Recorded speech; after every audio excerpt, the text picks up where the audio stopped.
Amen. Au nom du Père, du Fils et du Saint-Esprit, Dieu, Amen. Que sa bénédiction repose sur nous maintenant et pour toujours. Amen. Joyeux nouvel an à vous tous. Une année est passée, une nouvelle qui commence. Et il n'y a pas mieux dans les lectures de commencer qu'avec le personnage de Saint Jean-Baptiste.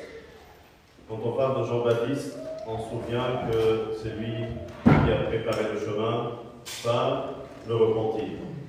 C'est lui qui a annoncé et a fait le baptême du repentir. Et dans l'évangile d'aujourd'hui, on entend que le Seigneur nous dit, je vous le dis, parmi ceux qui sont nés de femmes, il n'y en a point de plus grand que Jean. Et en se posant la question, comment il peut dire que Jean il est plus grand, et surtout en s'adressant à des Juifs, comment peut-il être plus grand qu'Abraham, Isaac, Jacob, Moïse, les grands prophètes et les grands patriarches de Juifs? Aux yeux du peuple juif, sans doute, il n'y a personne qui puisse être plus grand aussi que Moïse. C'est Dieu qui a dit de Moïse, je lui parle face à face. Il n'y a personne d'autre à qui je me révèle aussi directement, dans le nombre 12. Et pourtant, Jésus affirme que personne n'est plus grand que Jean le Baptiste. En quoi consiste cette grandeur et qu'est-ce qui se cache dans le personnage de Saint Jean-Baptiste? Jean-Baptiste n'a pas fait de miracle. Il n'a pas guéri un malade. Il n'a pas ressuscité un mort. Mais il a offert ce qui est plus grand, qui est le repentir. Dieu l'a choisi pour être le messager qui devait préparer le chemin du Seigneur en appelant le peuple à la repentance. Ainsi, Jean n'était peut-être pas en soi une grande personne, mais les responsabilités qui relevaient de ses fonctions faisaient de lui une importante personne. Saint Ambroise nous apprend de lui que toutes les paroles et enseignements de Saint Jean-Baptiste appelaient au repentir. De ce fait, sa mission symbolise la loi de l'Ancien Testament qui est capable d'identifier le péché, mais ne peut pas lui accorder le pardon. En ce sens, Saint Jean a préparé le chemin du Christ en appelant à la loi. De même, l'Église annonce la grâce du salut par le repentir. Ensuite, le Seigneur continue en disant « Cependant, le plus grand dans le royaume des dieux est plus grand que lui ». En quoi consiste cet enseignement et ce verset? La grandeur d'un homme, d'un point de vue spirituel, ne dépend pas de ce qu'il accomplit dans sa vie. Elle est plutôt associée à la qualité de sa vie spirituelle, ce qu'il est capable de vivre d'une manière réelle, d'une manière quotidienne. C'est ce qui compte pour Dieu. Nous évaluons la valeur de Jean-Baptiste avec la mentalité du monde, en se posant la question, comment peut-il être si grand? Il n'a jamais guéri de malade, il n'a jamais fait de miracle. Car une telle réflexion suppose qu'on doit faire de grands miracles pour être grand. Et c'est peut-être le miracle qui attire plus l'attention. Le miracle dans le sens d'une guérison, d'une résurrection, mais lui, son miracle était beaucoup plus grand que cela. Le miracle du repentir. Comment peut-on identifier un miracle de changement de vie? Une personne qui vit dans le péché et qui vit maintenant dans la chasteté et qui vit maintenant auprès du Seigneur. C'est ça le miracle que le Seigneur attend. C'est ça le miracle que le Seigneur adore. Parce qu'à chaque fois que le Seigneur lui-même a fait des miracles, avant de le faire, il a annoncé le pardon du péché, qui était en soi le plus grand miracle attendu. La grandeur de Jean ne suppose pas les œuvres qu'il a pu accomplir, mais elle est fondée sur la qualité aussi de sa personne. Comment il a refusé le péché, comment il a refusé de suivre le chemin de le péché malgré qu'il a pu être forcé de le faire. En admirant la personnalité de Saint Jean en ce nouvel an, le message principal, c'est un message de repentir. Le message principal, c'est un message de révision de chacun de soi-même pour être prêt de commencer un nouvel an auprès du Seigneur. Ensuite, le Seigneur, il s'est posé une question en disant « À quoi donc comparais-je les hommes de cette génération? À qui ressemble-t-il » Et d'ailleurs, c'est une question qui peut être reproduite à chaque génération, pas uniquement en génération que le Christ a côtoyée, mais aussi de tous les jours. Le Seigneur a critiqué l'indifférence de cette génération à la parole de Dieu et souligne qu'elle n'est pas sans conséquence sur la vie future. Et c'est d'ailleurs ce qui se passe à chaque fois dans chaque génération. On a parfois des gens qui sont indifférents à l'appel de Dieu. Cette indifférence constitue un point majeur de condamnation lors du jugement. Voyons toutes les épreuves, tous les appels, tous les messages que chaque génération peut vivre. Nous sommes tous passés, nous sommes en train de passer cette épreuve du Covid et comment peut-elle être un message pour chacun de nous. Et comment ce message a pu passer indifférent pour chacun et chacune sans avoir un message personnalisé d'un appel au repentir. Le salut de Dieu a été révélé aux hommes, oui, de toutes les générations. On a proclamé l'évangile à chaque génération. Il y a eu pour chaque génération des hommes et des femmes qui ont entendu la bonne nouvelle et qui ont entendu un message personnalisé. Mais tous n'ont pas cru. Mais même si certains se sont réjouis momentanément de la lumière qu'apporte le ministère, parfois on reçoit le message, on réagit, mais cette réaction peut ne pas durer que quelques petits instants. Et au bout de cet instant-là, l'homme a tendance à oublier les messages, à oublier les appels. La prédication de Jésus a attiré une grande foule, un grand nombre de personnes. Par exemple, l'incident de la multiplication des pains, 5000 hommes ont suivi Jésus. Mais combien parmi ces 5000 étaient présents sur sa croix? Combien étaient présents malgré les épreuves? Combien étaient présents aussi au moment difficile? Parfois, on a tendance à abandonner le Seigneur au moment les plus difficiles de notre vie, au lieu de courir vers lui et le demander. Combien de fois, au moment difficile, on était plus sensible au péché, on était plus sensible à notre faiblesse, au lieu de chercher la grandeur et la puissance du Seigneur. C'est ça qui révèle comment nous sommes faibles en nature et comment on a besoin de la présence du Seigneur dans notre vie. Si on est sensible au message de repentir annoncé par Saint Jean, nous sommes aussi sensibles au message du Seigneur qui nous appelle chacun et chacune tous les jours à travers des messages. L'homme, malheureusement, ne comprend que par les épreuves, les expériences.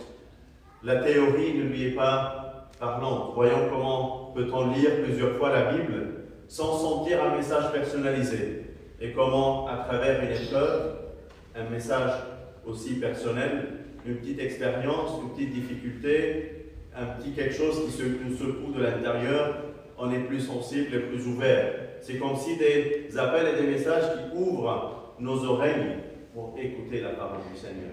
Soyons sensibles à cet appel, soyons attentifs à la parole du Seigneur. Une chose que le Seigneur nous appelle en début de cette année, que le Seigneur bénisse le couronnement de cette année et nous accorde à tous la puissance, la sagesse pour suivre sa parole pour toujours. Gloire à lui éternellement. Amen.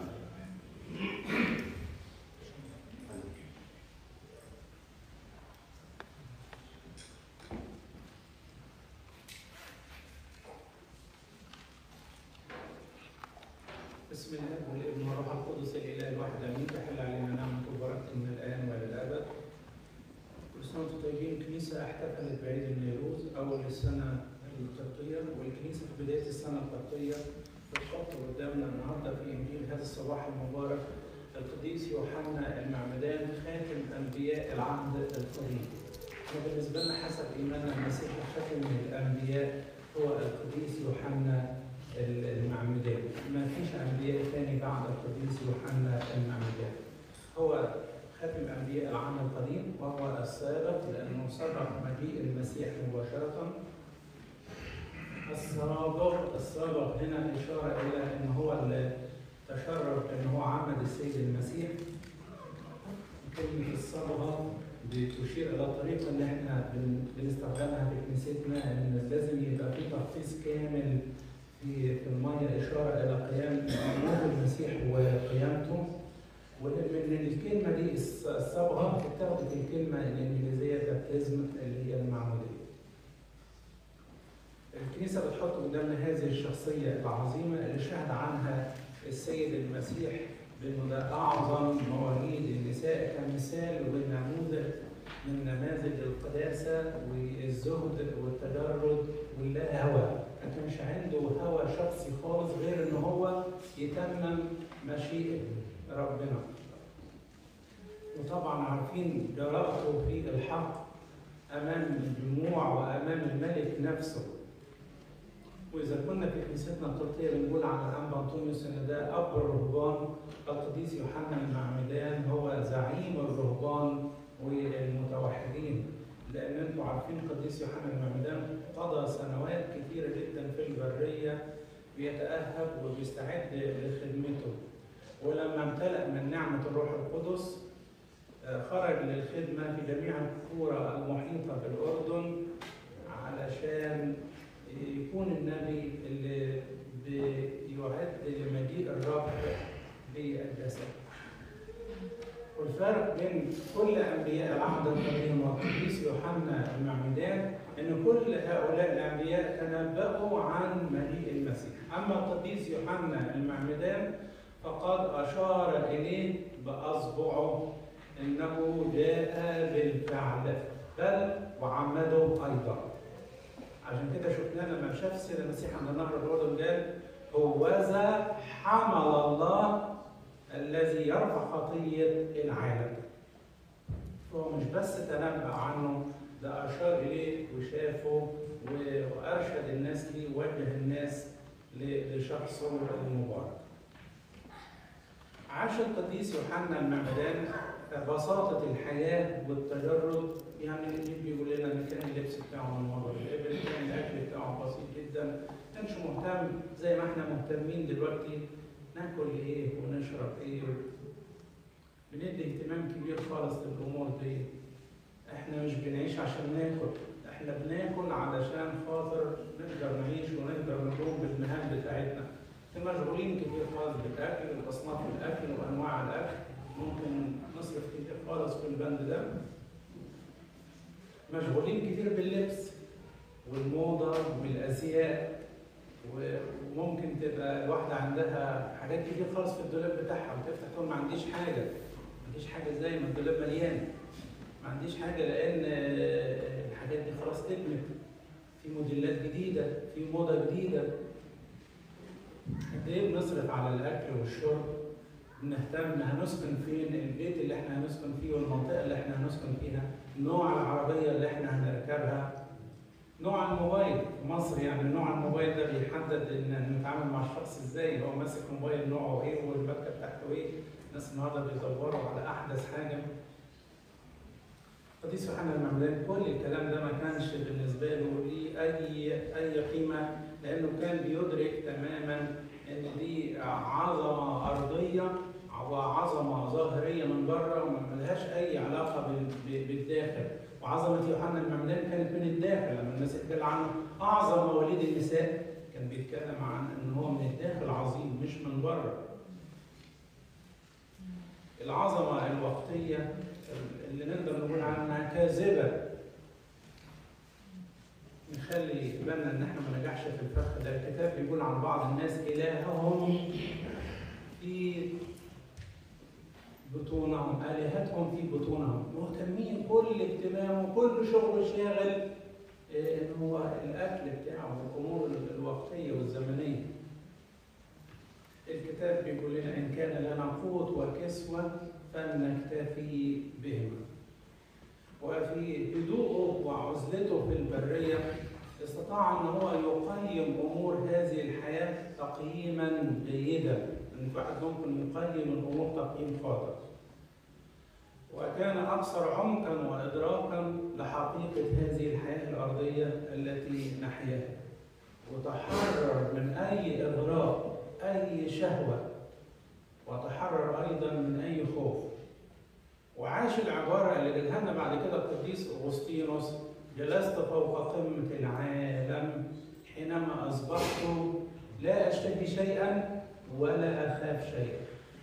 هو مش عايز حاجه، مفيش مصلحه معينه هو عايزها او يرنو اليها، ومفيش شيء ابدا يقدر يفقده سلامه ويخليه يبقى خايف. يخاف من ايه؟ كان الرب معنا فمن علينا، لحد ما وصل للنتيجة اللي وصل إليها سليمان الحكيم، بس أخيرا في آخر حياته بعد كل تجاربه وبعد كل أعماله اللي عملها وبعد جناته وفراديسه وحتى زيداته، وصل لهذه الحقيقة سليمان وقال باطل الأباطيل الكل باطل. وبعدين قال وقبض الريح، كأنك بتمسك إيه؟ مش هتعرف تمسكها، مفيش حاجة. وكلمة باطل يعني ده شيء مؤقت، شيء غير مشبع، بلا جدوى، شيء ممكن يضمحل زي البخار اللي بيظهر قليلا وبعدين يضمحل، وممكن يزول زي زهر العشب، الزهور الحلوه اللي احنا بنشوفها متفتحه وفي بهجه فيها وفي نضاره، وبعد يومين ثلاثه تبص تلاقي النضاره والحسن والبهجه دي خلاص راحت زالت. باطل الاباطيل الكل باطل وقبض الريح. وبعدين ختم سليمان ونسمع ختام الامر كله: اتق الله واحفظ وصاياه، ان هذا هو الانسان كله. هو ده الانسان اللي ممكن ياخده، ان هو يتقي الله ويحفظ وصاياه. لكن الباقي كل الحاجات اللي احنا فرحانين بيها وبنفتخر بيها ونعتبرها حاجه يعني نعتز بيها خالص، كلها هنسيبها. لكن مش هنقدر ناخد حاجه غير ان احنا فعلا نعيش بتقوى ربنا ونحفظ وصاياه. والحياه الزاهده اللي عاشها القديس يوحنا المعمدان خلته في حياته شخصيه قويه وشخصيه شجاعه، ما كانش يهاب وجه انسان ابدا. وكان شخصيه قويه، زي الانجيل نفسه بيشهد عنه وبيقول ان هو لم يكن قصبه تحركها الريح. في ناس كده ما لهمش شخصيه، زي ما بيقولوا كده طالع مع الطالعين نازل مع النازلين، الطيار ماشي شمال ماشي معاهم شمال، ملوش شخصيه، قصبه تحركها الريح. يوحنا المعمدان ما كانش كده. وحتى ان الجموع لما تقاطرت عليه علشان تسمعه وتسمع تعليمه وتتعمد منه، لم تسكره هذه الشعبيه. المتنيح الانبا بيقول ان كلمه الشعبيه كلمه رديئه دخلت الى مجتمعنا الكنسي. شعبيتي ابونا ده ليه شعبيه؟ شعبيتي احنا داخلين انتخابات، فمشغول خالص بالشعبيه ويبقى ليه شعبيه ويزود الشعبيه. يوحنا المعمدان ما كانش مشغول بالكلام ده، لم تسكره الشعبيه وما كلمهمش بطريقه فيها ملينه ولا فيها تملق عشان يكسب مزيد من الشعبيه، بل نادى بدينونه الله الصارمه للمتهاونين وقال لهم خلي بالكم الفأس قد وضعت على اصل الشجر، كل شجره مش هتاتي بثمر جيد هتقطع. مفيش فصال في الكلام ده. وبعدين قال لهم خلي بالكم الله الديان العادل الذي رفشه في يده هينقي بيضره وهيجمع القمح الى قمحه الى مخازن، اما التبن فيحرقه بنار لا تطفأ. ولما خرجوا حتى الكتبة والفريسيين والصديقين عشان يعتمدوا منه صح فيهم وقال لهم يا اولاد الافاعي من اراكم ان تهربوا من الغضب الاتي. الطريقة اللي كان بيتكلم بها يوحنا المعمدان مع الجموع. ولما كانوا فرحانين بان هم اولاد ابراهيم قال لهم لا اوعوا تفتكروا ان الخلاص بالانتماء الشكلي لابراهيم، لو انتم فعلا اولاد لابراهيم اعملوا اعمال ابراهيم. وبالمثل لو احنا مسيحيين انتمائنا الشكلي للمسيح مش هو اللي هيخلصنا، لكن لما فعلا نعمل اعمال المسيحيين واعمال المؤمنين هو ده اللي يقودنا الى الخلاص. عشان كده كان دايما يوصي اصنعوا ثمار طريق للتوبه، ما تبقاش التوبه بتاعتنا توبه شكليه. وحتى في وجه هيرودس وقف له كده زي الاسد وقال له لا يحل لك، وما خافش وكان عارف انه ممكن يحصل. وربما استطاع سيف هيرودس او هيروديه ان هو يكسب جسده ويحط نهايه لحياته الارضيه، لكن روح يوحنا المعمدان لم تكسر ابدا. فضل شامخ لآخر لحظة في حياته. كان القديس يوحنا المعمدان بيتحرك دايما بروح الله المسيطر على كل كائن. حلو لما يبقى رجل الدين يتحرك ويبقى روح الله هو اللي بيحرك. كان ممتلئ بروح الله وكان بيتحرك بإرشاد من روح الله القدوس.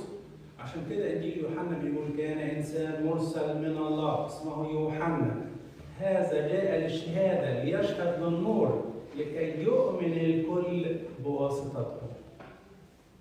ولما سئل هل هو المسيح اعترف ولم ينكر انه ليس المسيح وانه مجرد صوت صارخ في البريه.